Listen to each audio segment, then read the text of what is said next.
வாங்க மக்களே, இன்றைக்கி நம்ம மோர் குழம்பு இந்த மாதிரி பண்ணி சாப்பிடுங்க. நல்லா டேஸ்ட்டாகவும் இருக்கும். சட்டுன்னு பண்ணிடலாம்.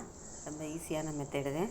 நம்ம இதுக்கு தேவையான பொருள் ஃபஸ்ட்டு கொஞ்சம் போல் அரிசி, கொஞ்சம் போல் துவரம்பருப்பு இல்லாட்டி கடலைப்பருப்பு, எதுனாலும் ஒரு பருப்பு போட்டுக்கலாம். இது வேணும்னா சேர்த்துக்கலாம், இல்லாட்டி ஒன்றும் இல்லை. திடீர்னு பண்ணுறதா இருந்தால் இதை ஊற வைக்க முடியாது. அந்த பட்சத்தில் நம்ம இது பண்ணலாம், ஸ்கிப் பண்ணலாம்.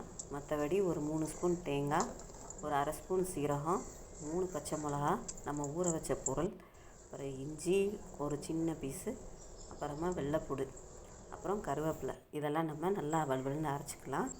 அதுக்கப்புறம் ஒரு பாத்திரத்தை எடுத்து வச்சு அதில் தேவையான அளவு தேங்காய் எண்ணெய், அதில் சும்மா ஒரு அரை ஸ்பூன் வெந்தயம் போட்டுக்கலாம்.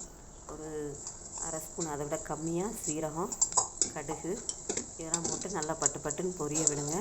அதுக்கப்புறமா காஞ்ச மிளகா, அதை பொடியாக கிள்ளி போடுங்க. கருவேப்பிலை தேவைக்கு, சின்ன வெங்காயத்தை நல்லா கட் பண்ணி போட்டு வதக்கி விட்டுருங்க. அப்புறமா நம்ம எண்ணெயில் கொஞ்சம் மஞ்சள்தூள் போட்டுக்கலாம். நம்ம தயிரை நல்லா கடைஞ்சி வச்சுக்கலாம். அப்புறமா தக்காளி ஒரு அளவான தக்காளி, ஒரு தக்காளி போடுங்க. ஆனால் நல்லா டேஸ்ட்டாக இருக்கும் இந்த மோர் குழம்பு. என்னடா தக்காளிலாம் போடுறோன்னு நினைக்காதீங்க, ஆனால் நல்லா டேஸ்ட்டாக இருக்கும். ட்ரை பண்ணி பாருங்கள்.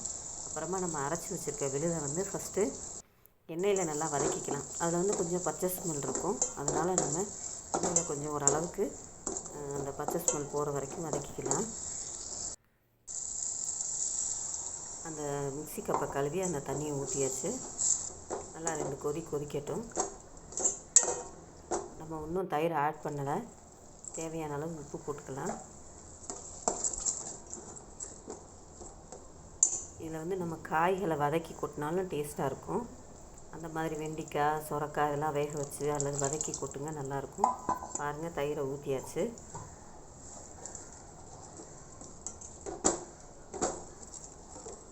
நல்லா கலந்து விட்டுக்கோங்க.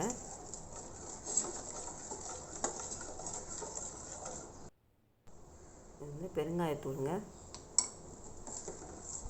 அது நம்ம தேவைக்கு. இது அடமாங்காய், நம்ம டேஸ்ட்டுக்கு போட்டுக்கலாம், இல்லாட்டி தேவையில்லை அப்படின்னா தேவையில்லை. ஆனால் நல்லா ஸ்பூனை வச்சு நல்லா கிண்டி இறக்குங்க. டக்குன்றதும் ஒரு மோர் குழம்பு. எல்லோரும் ட்ரை பண்ணி பார்த்துட்டு சொல்லுங்கள்.